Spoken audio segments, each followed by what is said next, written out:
Ona görə deyiblər ki, bəziləri hər şey təsadüfdür. Və biz qeyd elədik ki, qayda budur ki, təsadüf olan bir şey nizamlı və tərtibli şey icad edə bilməz. Bəli, bir şey təsadüf ola bilər, amma təsadüfən qeyri-münazzam, nizamsız olacaq. Ola bilməz, hər şey təsadüfən nizamla olsun. Ola bilməz.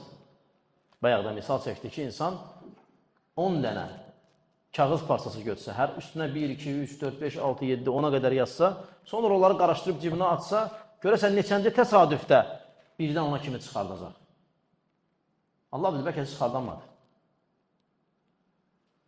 Və təsadüf ola bilər, yarısı nizamlı olsun, yarısı yox. Məsələn, 5-ə kimi çıxarsın, 1, 2, 3, 4, 5, 5-dən o tərəfə qarışsın, 8 çıxsın, sonra 6 çıxsın, sonra 9, sonra 10.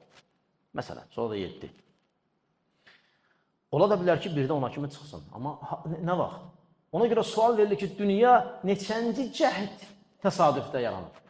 Yəni, neçənci dəfə, neçə təsadüfdən sonra yaranır? Çünki hər bir şey nizamlıdır burada. Təsadüf də nizamsız şeylərdir. Ona görə sonra sual verilir ki, dünya içərisində olan bütün məxluqatlar, dağlar, çaylar, dənizlər, bu əzəmətli nizamla neçənci təsadüfdə yaranır? Bunlar hamısı dəlildir ki, təsadüf deyil bunlar. Çünki təsadüf nizamlı şəkildə və tərtibli şəkildə bir şeyi icad edə bilməz.